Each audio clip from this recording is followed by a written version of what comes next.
Bom, pessoal, satisfação em retornarmos. Estamos simplesmente 7 minutos atrasados. Eu tenho o prazer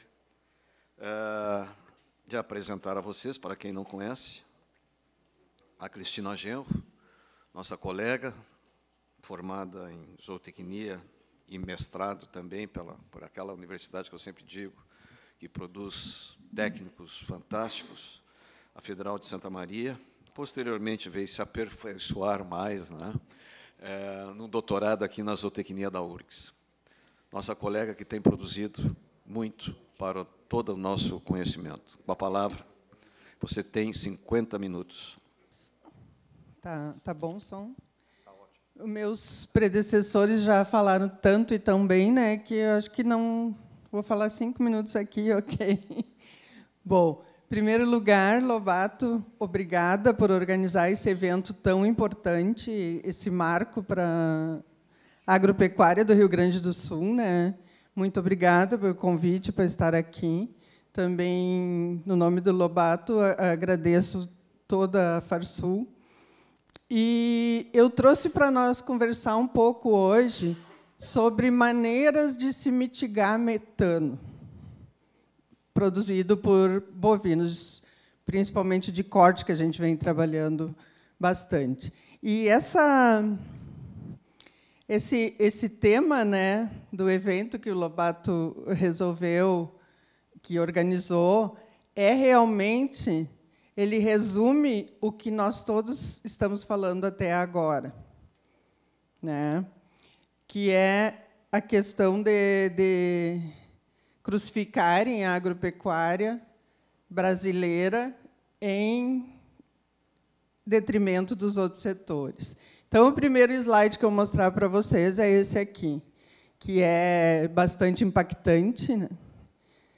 Que essa é a visão, eu não sei se é a visão, põe em questionamento isso, se é a visão que o mundo tem de nós, ou essa é a visão que alguns países querem que o mundo tenha de nós.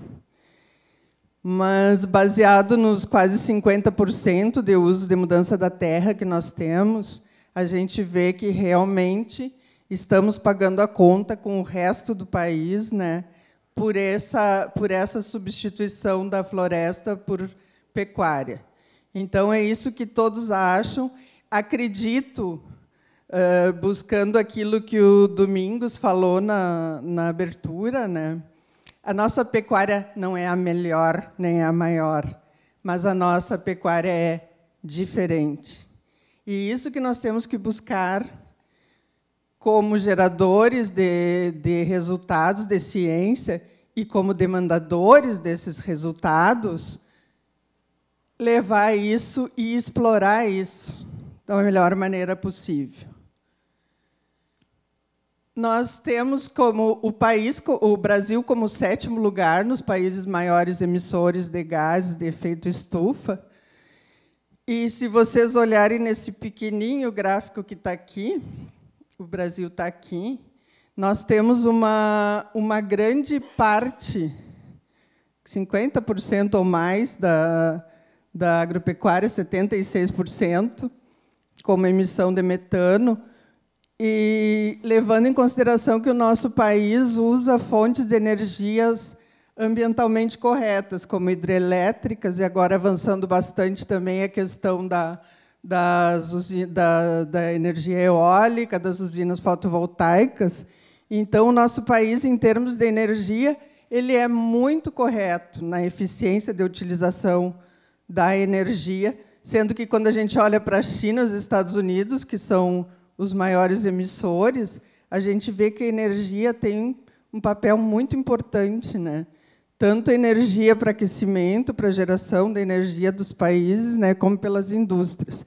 Então, o nosso país, nesse tema, anda bastante bem.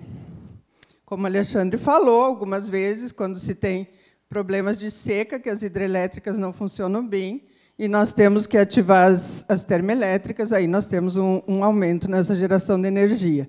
Então, basicamente, o que pega para nós é a questão da agropecuária. 76% do metano vem da agropecuária. E das emissões nacionais, 90% desses 76% é fermentação entérica. Ou seja, é o metano emitido pelos animais na regurgitação, quando eles estão ruminando, e pela respiração. Então, é isso aqui que eu trouxe hoje para a gente conversar um pouco e ver como pode trabalhar com isso ao nosso favor. É isso aí, como trabalhar com essas emissões nos nossos sistemas agropecuários. Como podemos fazer disso uma oportunidade, como já foi bastante salientado aqui, sem necessidade de aumento de custo para fazer essa redução das emissões.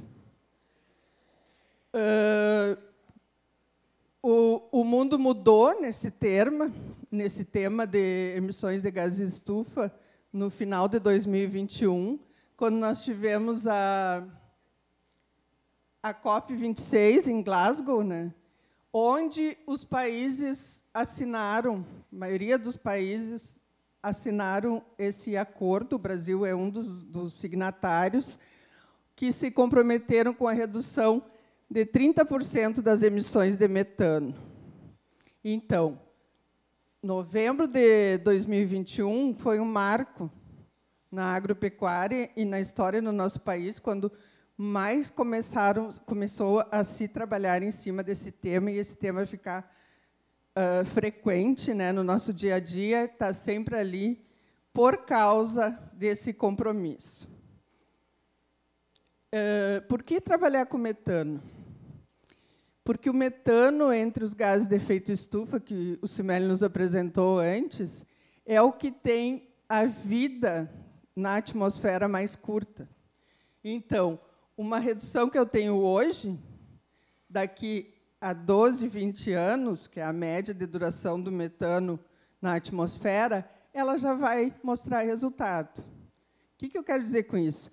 Eu quero dizer que, se eu reduzir 40 toneladas de carbono equivalente de metano hoje, o reflexo dela vai se dar no ano, daqui a 10 a 20 anos, 12 a 20 anos, que ela vai fazer efeito de ter a sua redução na atmosfera. Então, por isso que o metano foi escolhido como meta pela COP26, por estar a temperatura já tão drasticamente aumentada na Terra, então, se trabalhando com um gás que tivesse uma resposta mais rápida, se teria resultados de médio prazo. Ao contrário, por exemplo, se trabalhássemos com o dióxido de carbono, levaríamos 100 anos para ter esse resultado. Ou seja, nenhum de nós veríamos esse resultado acontecendo. Trabalho que o Alexandre apresentou, que é uma meta-análise. Uma meta-análise onde todos vocês estão nesse artigo, sobre os trabalhos publicados na América Latina, né, e no Caribe. É um resumo de 103 artigos, uma análise de 103 artigos, com 2.745 animais avaliados, que trabalharam com o estudo das estratégias que existem para a mitigação de metano. Quais são os 3 primeiros eixos, que o Alexandre mostrou bastante hoje de manhã? Melhoramento animal, manipulação da dieta, manipulação do ambiente ruminal. E aí, como isso fica em termos de estratégias de mitigação de metano? Nós temos o melhoramento, né, a genética animal, como um item que pesa bastante, né?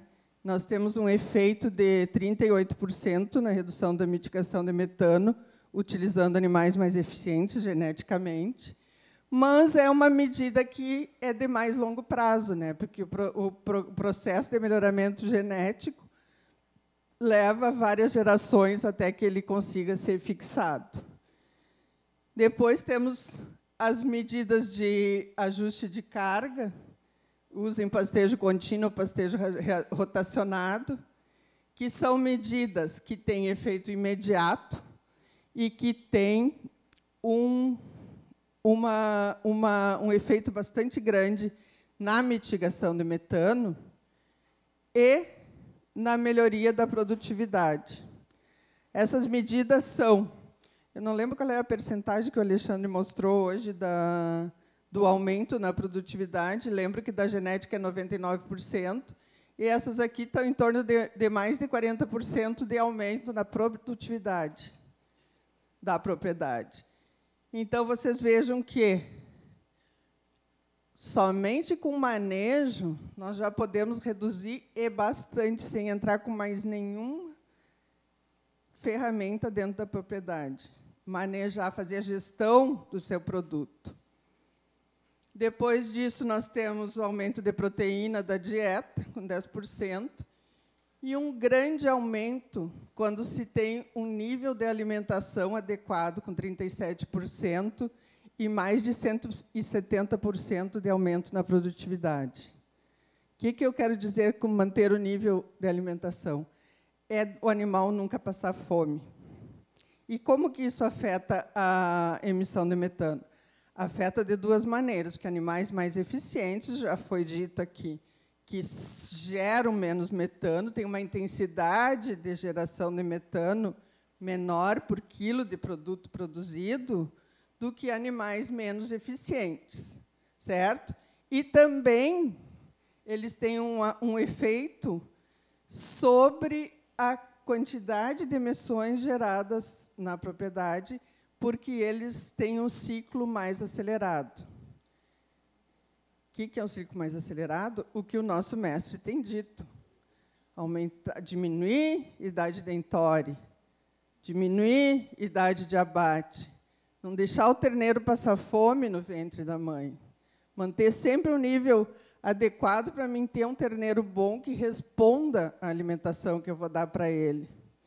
Então, essas são as medidas que nós temos, né? E também aumentar o nível de concentrado da dieta, trabalhar com suplementação, sempre da maneira mais estratégica possível, sempre visando fazer uma complementação ou uma suplementação, como o termo diz, e não fazer substituição de alimentos de maneira nenhuma. Tá? Nós vamos ver um pouco sobre os primeiros resultados que nós geramos dentro da Embrapa, que é a rede PECOS, que foi uma rede muito grande de pesquisadores, tanto da Embrapa como da universidade, que teve resultados gerados entre o ano de 2011 e 2016, onde foram avaliados todos os biomas brasileiros.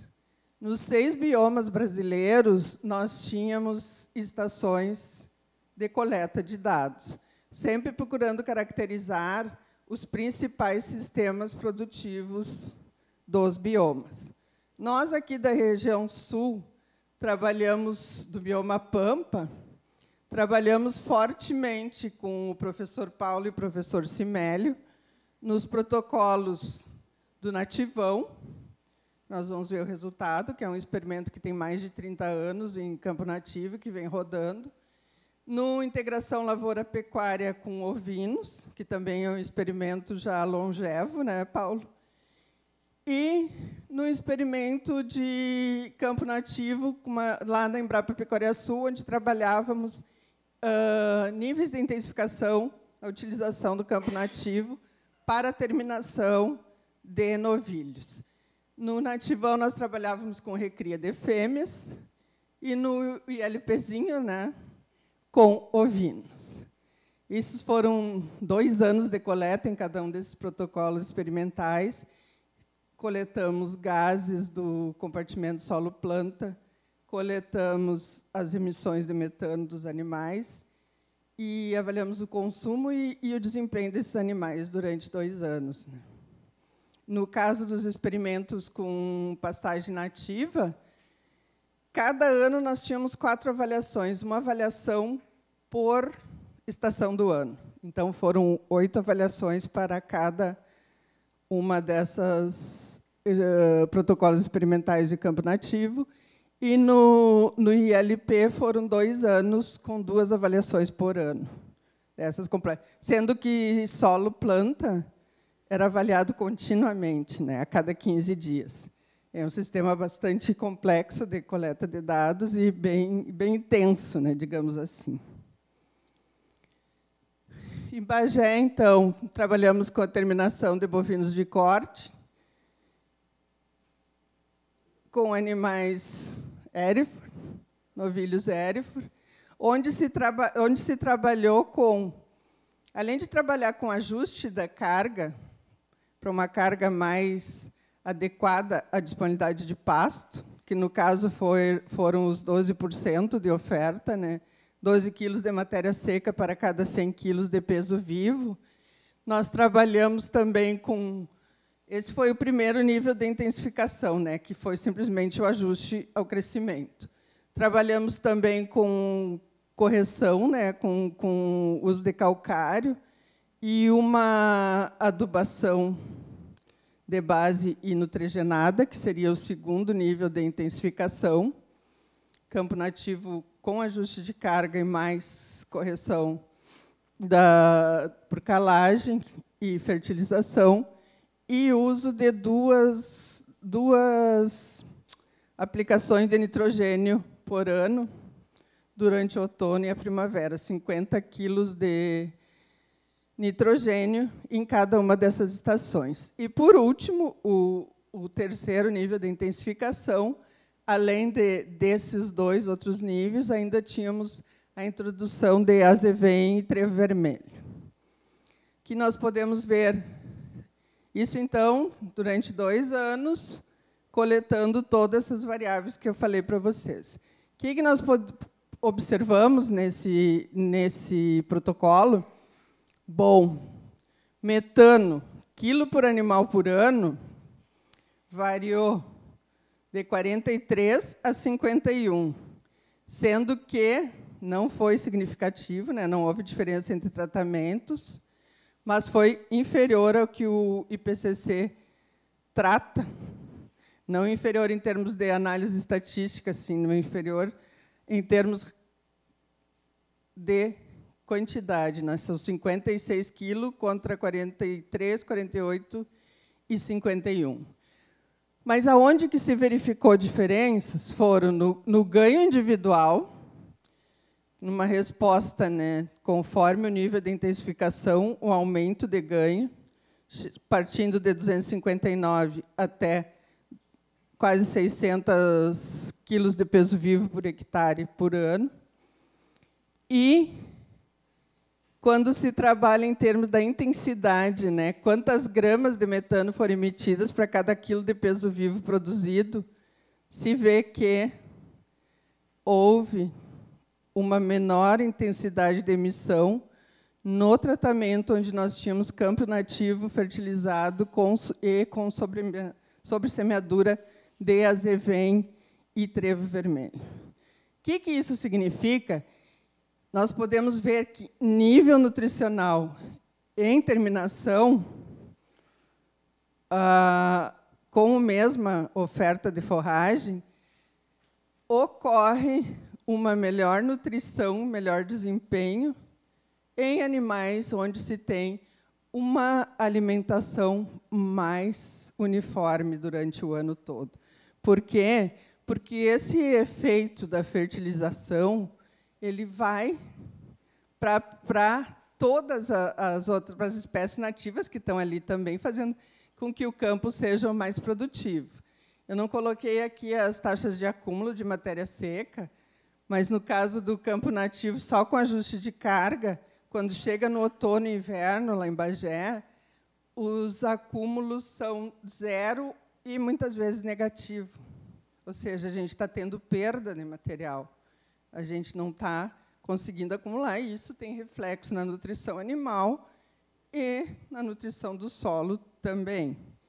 Quando a gente tem uma dieta mais uniforme, uma quantidade de nutrientes mais adequada,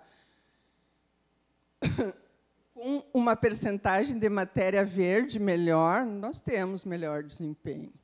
E isso aqui, comparando com as médias do Rio Grande do Sul, né, com o nosso campo degradado, nós vemos que nós aumentamos, só com ajuste de carga, quase 4 vezes a produção por hectare. E assim por diante, cada vez mais, chegando a 8 vezes mais quilos de peso vivo por hectare com sobressemeadura e fertilização. Então, isso nos mostra o potencial do nosso campo e que podemos, sim, ainda tirar muito dele.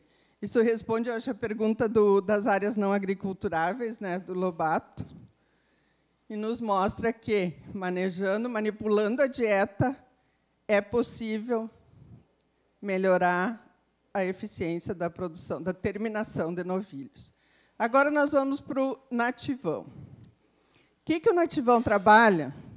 O nativão trabalha com ajuste do crescimento, ou seja, adequar a disponibilidade de forragem para a carga animal que está em cima daquela pastagem e com a manipulação da estrutura num tratamento, né, que ele trabalha com uma oferta de forragem verão, outono e inverno, e aperta um pouco a oferta, diminui um pouco essa oferta na primavera para evitar que se forme aquele substrato duplo, né, e que se tenha uma melhor distribuição da forragem em termos espaciais no potreiro. Nós medimos, então, a mesma coisa que nós medimos lá em Bagé, 4 vezes no ano, uma em cada estação do ano, durante 2 anos. O pessoal do CIMELIO media aqui no nativão a parte de gases do compartimento solo-planta e também mediu carbono. Tem esses dados, né, CIMELIO? E nós, então, trabalhávamos com metano entérico e com consumo em cima desse protocolo. 4 quilos de matéria seca para cada 100 quilos de peso vivo, o que significa uma altura do estrato inferior de 4 centímetros, ou seja, é isso aqui. 8 quilos para cada 100 quilos de peso vivo, ganhamos 1 centímetro na altura do estrato inferior. Lembrando sempre que esse aqui é o 4%, a estrutura dele é assim, uniforme totalmente. O 8% ele já começa a ter algumas toceiras, e aí chegamos no 12%, que forma aquilo que eu falei para vocês, a estrutura bimodal, onde temos o estrato inferior e as toceiras. Ganhamos mais 1 centímetro, 6 centímetros só do estrato inferior, não se media a toceira, e 16 quilos de matéria seca para cada 100 quilos de peso vivo, com 8 centímetros de altura do estrato inferior. E o tratamento de manipulação da estrutura, que é isso que eu falei anteriormente, 8 quilos de matéria seca por 100 quilos de peso vivo durante a primavera e 12 quilos nas outras estações do ano, que tinha uma altura de 6 centímetros do estrato inferior. Bom, nisso se mediu, então, mesma coisa, desempenho animal, consumo, metano, nas 4 estações durante 2 anos, e a média dos 2 anos nos mostra que, quando se tem um pasto com uma estrutura adequada, depois o Paulo vai falar bastante sobre isso, sobre manejo do pasto e emissões e outras variáveis dos animais, nós vamos tendo um equilíbrio entre o metano e a produção, tanto de forragem como desempenho animal. Quando eu baixo para 8, eu já começo a ter uma degradação do meu sistema, tendo uma baixa massa de forragem, um baixo desempenho individual, baixo desempenho por área e uma taxa de lotação bastante alta. Vocês vejam aqui que o metano, a emissão de metano e a taxa de lotação com 4 quilos de matéria seca, que é aquilo que eu falei para vocês, 4 centímetros, é a pecuária da fome. É a pecuária do engorda, emagrece, engorda, emagrece, engorda, emagrece, que as vacas produzem durante 10 anos 2 terneiros. Enfim, é o que nós não queremos para o nosso campo nativo, é o que nós não queremos para o nosso estado. Nós temos que trabalhar com o campo nesse horizonte aqui. Podemos trabalhar com manipulação da estrutura, com ofertas com menores intensidades de pastejo, que nós vamos ter um melhor desempenho total, produção por área, vamos estar ambientalmente corretos e vamos ter um bom desempenho animal. Então, nós ficamos aqui com esse horizonte, salientando que nem o excesso é bom, ele fica meio equilibrado, mas, em termos de produção por hectare, ele fica muito aquém do 12 e do 12,8, que seria 8% na primavera e 12% o resto do ano. Então, gente, campo nativo é a mesma coisa que eu ter uma pastagem de braquiária, uma pastagem de azevém, e trabalhar com uma lotação, uma taxa de lotação bastante alta, com uma oferta de forragem individual bastante baixa, eu vou ter uma pecuária de fome. Nunca vou ter um desempenho adequado, e, como disse a Fabiana, o bolso vai ficar vermelho, o pasto vai degradar, e nós vamos estar poluindo o ambiente com as emissões de metano. Certo? Agora, nós vamos tratar um pouco de outro experimento do professor Paulo Carvalho, que ele deve falar depois, que também fez parte da rede PECOS, mas do bioma Mata Atlântica, que trabalha na filosofia da altura da pastagem e avaliou todos esses parâmetros também, desempenho animal, emissão de metano, ganho de peso, consumo, com 4 alturas de manejo de pastagem da aveia azevém, com integração de soja e, às vezes, milho, Paulo? Então, 10 centímetros de altura é esse panorama, muito parecido com o panorama do campo nativo a 4% de oferta. 20 centímetros já temos um pasto, uma estrutura de pasto mais adequada para a alimentação animal. 30 centímetros e 40 centímetros, certo? Em pastagem de aveia e azevém. Esse é um experimento conduzido em Tupã, que já tem também mais de 15 anos de avaliação. E isso aqui é um apanhado de uma tese de doutorado do William, onde nós acompanhamos a parte de avaliação de consumo e metano. Então, o que nos mostra esse gráfico? Nos mostra que, à medida que eu trabalho com baixa altura de forragem, eu tenho uma intensidade de emissão muito alta.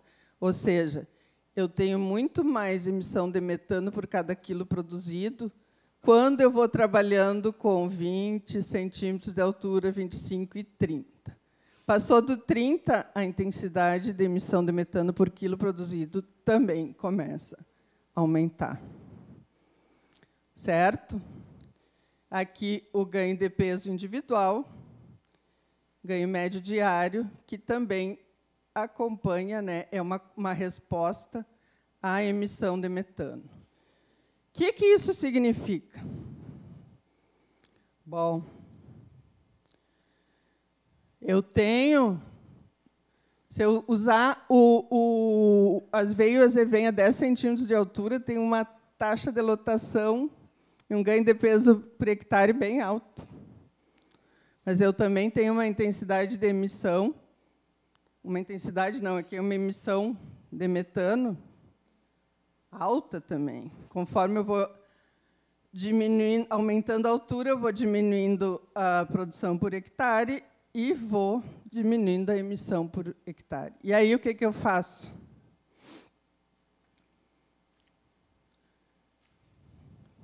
Priorizo o ganho individual ou priorizo ganho por área? O que vocês acham? Se eu estou trabalhando com terminação, eu tenho que priorizar ganho individual, não prejudicando a minha produtividade, meu ganho por área total, e o que nos mostra essa figura onde nós temos o dado de carcaça desses animais. De animais desse tratamento, não são os mesmos animais que nós medimos metano, mas são contemporâneos, são do mesmo experimento, né? Então, nos mostra aqui, que com 10 centímetros eu tenho um ganho diário por animal menor, e nos outros 3 alturas eu tenho um ganho não muito distinto. Já o ganho por área é o contrário, maior no 10 centímetros de altura de manejo e diminuindo conforme aumenta a altura. Como é a mesma resposta do metano. Mas na carcaça, olha aqui, a carcaça dos meus animais é 10 centímetros de altura, bem mais leve do que dos outros 3 tratamentos. E a coisa mais importante para quem vende novilhos para frigorífico é aqui o grau de acabamento. A única que está no grau de acabamento é entre 20 e 30 centímetros de altura. Ou seja, esses animais, além de renderem menos em termos por pouco peso, eles foram penalizados porque eles não têm cobertura de gordura para o frigorífico. Então, o frigorífico penaliza. Então, é isso aí, gente. Sempre manejar entre o ponto ótimo, em caso de novilhos em terminação, entre o desempenho individual e o ganho por área. Tá? Isso, indiretamente, é maior retorno econômico para o produtor, junto, indiretamente, como efeito marginal, vem a diminuição da emissão de metano, a mitigação dessa emissão. Mais detalhes desse experimento, o Paulo vai falar em seguida. E essa é uma técnica que a gente tem apregoado muito que se use, que é o manejo das pastagens por altura, né? Ou seja, é uma medição simples, onde existem algumas réguas que já têm as cultivares aqui, Embrapa HD Corte e Embrapa Clima Temperado. Embrapa HD Corte tem para as tropicais e Embrapa Clima Temperado tem para as subtropicais, né, onde se tem a altura de manejo de entrada e saída. E, no caso do pastejo contínuo, a indicação para isso. Também se pode medir com a bota, que se usa muito, esse aqui nós usamos muito para pesquisa, né, o bastão graduado, se pode medir com trena, enfim, mede-se de qualquer jeito e se mantém essa altura. É uma técnica bastante simples, barata e que relaciona bem o processo entre a planta e o animal. Ou seja, o que eu tenho de oferta aqui para os animais consumirem. Rapidamente, o manejador do pasto consegue treinar o olho e já sabe se tem pouco pasto, muito pasto, se tem que rodar os piquetes, ou se tem que adicionar mais animais, no caso do contínuo. Um exemplo, esse aqui com o capim-sudão, de um manejo no ponto certo, manejo um pouco acima do ponto errado, e aqui a perda do controle no manejo. O Sudão é uma gramínea anual, né? Então, é uma gramínea que cresce muito e que é muito fácil de perder o controle. Vocês veem aqui a quantidade de folha que tem no ponto certo e a quantidade de colmo que tem quando se perde o controle. Isso, em termos de dieta animal e de seleção dessa dieta, é bastante prejudicial. Então, ela vai fazer com que você tenha uma pior qualidade do alimento e uma dificuldade na colheita desse alimento, fazendo com que haja também uma perda de produção e um resultado não muito bom em termos de emissão de metano. Nós temos que pensar, ter como filosofia sempre enxergar o verde do pasto, nunca trabalhar nessa situação. Isso é uma situação onde ocorre perda de solo, ocorre fome dos animais, né? Não existe bem-estar animal, mas, infelizmente, ainda se vê por aí essa situação.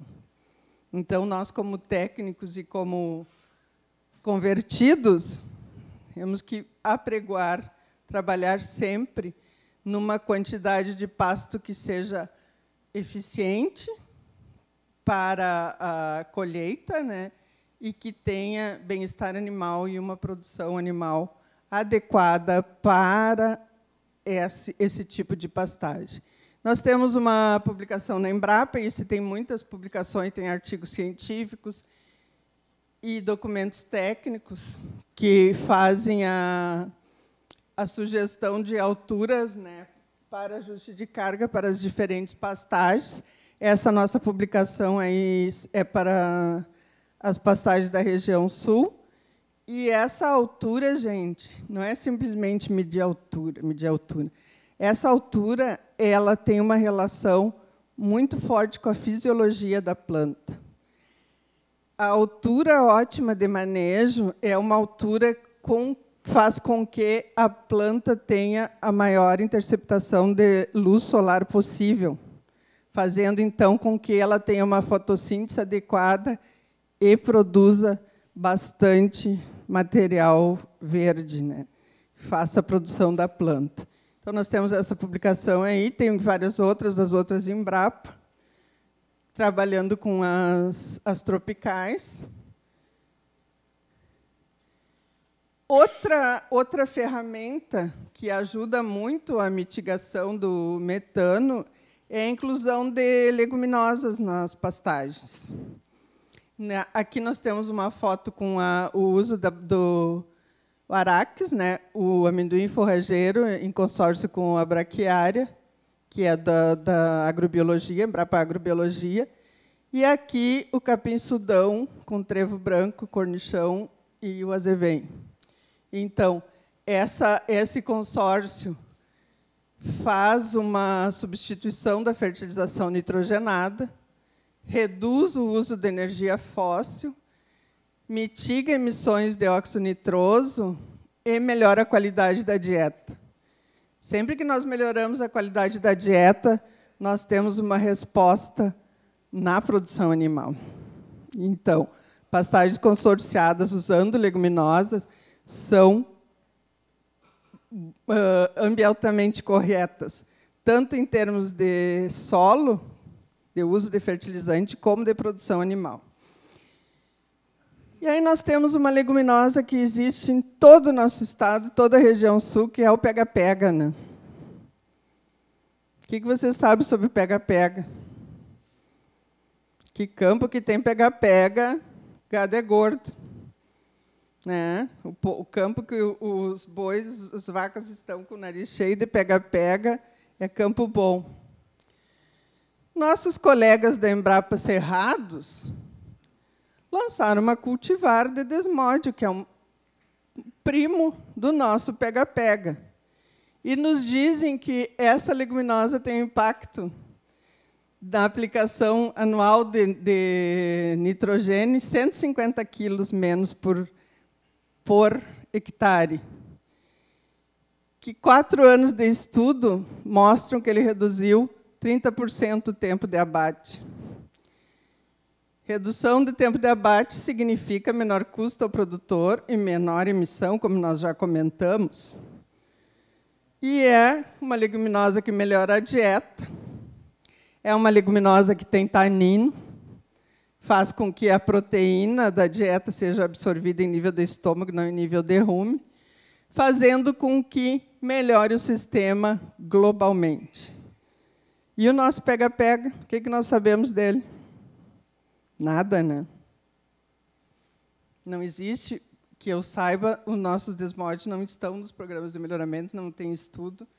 Nós temos uma avaliação in vitro dele, feita junto com o Paulo, que nos mostra que ele tem, sim, um potencial de mitigar metano bastante alto. Então, esse é outro caminho. As nossas espécies nativas, a Embrapa Sudeste tem um banco de germoplasma bastante grande de páspalo, né? Já lançou algumas cultivares, e nós também temos estudos aqui, mas lançamento não temos nada.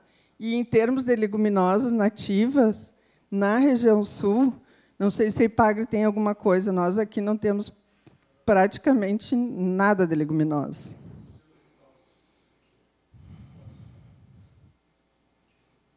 Certo, gente? Então, eu trago isso como reflexão para nós, né? Nós temos no nosso campus, estamos cheios de pega-pega, mas não sabemos o valor do pega-pega. Uso de suplementos, outra ferramenta para nós melhorar mitigar metano e melhorar a nutrição dos nossos animais. No caso de sistemas integrados, que nós estamos sempre correndo para terminar os bois em tempo do cara da lavoura entrar com a lavoura, esses suplementos podem ser uma boa alternativa para acelerar esse ganho de peso, né? Pois ele antecipa o acabamento, melhora o acabamento de gordura e antecipa a terminação. Também reduz a emissão por intensidade, por quilo de produto produzido e por tempo de vida desse animal, né? Outro problema importante que nós temos agora na metade sul do estado é a falta de alimento do verão com o aumento da área de lavoura, que é uma coisa que o programa do Projeto Duas Safras foca bastante também a alimentação, né? Então, a suplementação pode ser uma alternativa para a gente aumentar a capacidade de suporte sem afetar manejo e sem afetar desempenho, principalmente para nós não reduzir nosso rebanho, né, Lobato? Não ter que nos desfazer de animais por falta de espaço. Então, pode ser, sim, uma grande alternativa, e nós temos trabalhado bastante em termos de Embrapa com o uso de subprodutos regionais. Isso nós trabalhamos numa rede bastante grande, com a Embrapa Pecuária Sudeste, com a Embrapa HD Leite, com a Embrapa HD Corte. Esse tema, tanto do uso de aditivos, avaliação de aditivos para mitigação de metano, como o uso de coprodutos regionais para a utilização na ração dos nossos bovinos. Por que coprodutos? Por exemplo, oliveira, nós temos, agora já deve estar mais de 10 mil hectares em uso, com 4 mil toneladas de azeitona produzida. Isso significa que, dessas 4 mil toneladas, 80% vai para o lixo, vai para o aterro sanitário. O azeite significa 20%. O resto desse produto vai para o lixo. E é um passivo ambiental muito grande. E é um produto riquíssimo em compostos secundários, em tanino e em óleo, que pode bem ser aproveitado. Então, essa é a nossa filosofia. Já estamos montando, trabalhando tanto a oliva como a uva em termos de processamento do material, né, porque eles são materiais com bastante água. E, então, como são ricos em polifenóis, em gorduras, eles são de difícil conservação. nós já temos bastante estudado essa parte de processamento, e, em breve, vamos começar o uso da torta de oliva para alimentação, efeito dela no consumo, emissão de metano e qualidade de carne. A uva também estamos em trabalho, e é um material que significa muito para o Rio Grande do Sul, que é um grande produtor. Acredito que o maior produtor de vinho e suco de uva do Brasil, e é um passivo ambiental grande também. Alguma parte utilizada para incorporação no solo, para fertilização, mas a grande maioria vai tudo para o lixo, e é um alimento bastante rico. Isso pode ser também em questão do milho, em comparação com o milho, né? Ele seria um substituto energético, com um custo bem menor e com propriedades funcionais que podem ser incorporadas, inclusive, na carne, como nós podemos ver aqui. Um experimento rodado na Itália, com 0, 7,5% e 15% de adição de torta de oliva na dieta, na terminação de bovinos de corte, em confinamento, com uma dieta de 75% concentrado e 25% de volumoso, encontrou efeito, além do ganho de peso, melhora na maciez, carne mais macia, maior gordura intramuscular e maior percentagem de ácidos graxos insaturados, principalmente o oleico, que é um dos óleos que nos faz reduzir colesterol. Certo? E grande quantidade de ácidos graxos essenciais, que são essenciais para a nossa nutrição. Então, vocês vejam que um coproduto que está no lixo pode ser explorado comercialmente, com modulação do perfil de gordura, principalmente, na sua carne, melhoria da maciez, e teve também uma redução na perda por cocção, ou seja, a carne perdeu menos, quando cozida, perdeu menos água. Esse subproduto também pode ser usado para nutrição humana, em suplementos e alimentos, na indústria farmacêutica, na indústria de cosméticos, já vem sendo estudado, tenho acompanhado bastante o pessoal da farmácia trabalhando aqui nesse item, lá na região de Bagé, e na geração biomassa para geração de energia, para queima, na sobra do subproduto. Isso aí faz com que a gente tenha um fomento na economia regional, principalmente a economia da região sul, que é uma das menos avançadas no nosso estado, fazendo uma grande redução no passivo ambiental e uma redução na pegada do carbono desses produtos, tanto do azeite como da carne produzida em cima disso. Outra linha que nós viemos trabalhando em termos de ferramenta para mitigação de metano são as provas de emissões de gases do touro de corte. Anualmente, nós fazemos a avaliação dessas emissões nas 4 raças que que as associações de criadores mandam para a Embrapa para fazer a prova de desempenho a campo e eficiência alimentar. Nós fizemos também a prova de emissão de gases. Atualmente, nós estamos fazendo a avaliação então, no Charolês, Hereford, Braford e na Angus. Começamos o ano passado e nós temos uma redução do que o IPCC apregoa para emissão de touros, né, que seriam 56 quilos por animal por ano, para 48 quilos por animal por ano. Isso significa que, se formos fazer inventários usando os resultados que nós já temos, e que o Cimélio nos mostrou hoje, que o Paulo vai nos mostrar, a nossa pecuária pode ser, além de lucrativa, uma aliada do ambiente, né, no uso das cadeias descarbonizadas.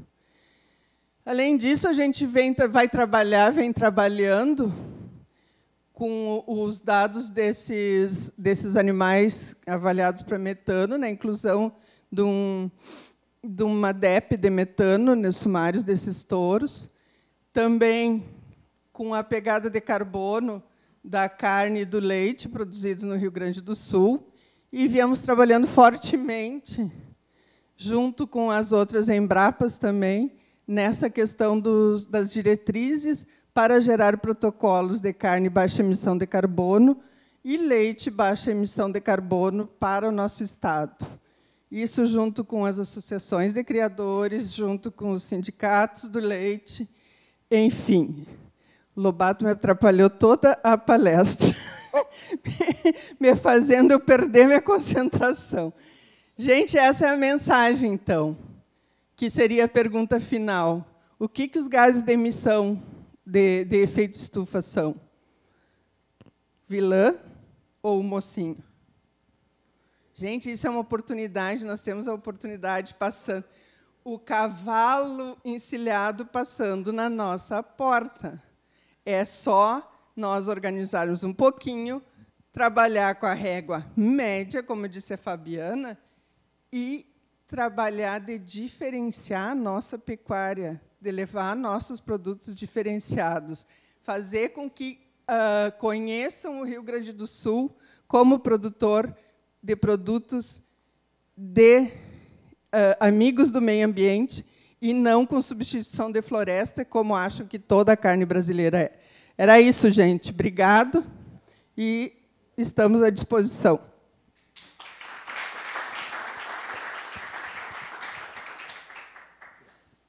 Pessoal, alguns comentários rápidos, e até sobre uma observação da doutora Fabiana, hoje de manhã, que no Rio Grande do Sul tem pouco confinamento.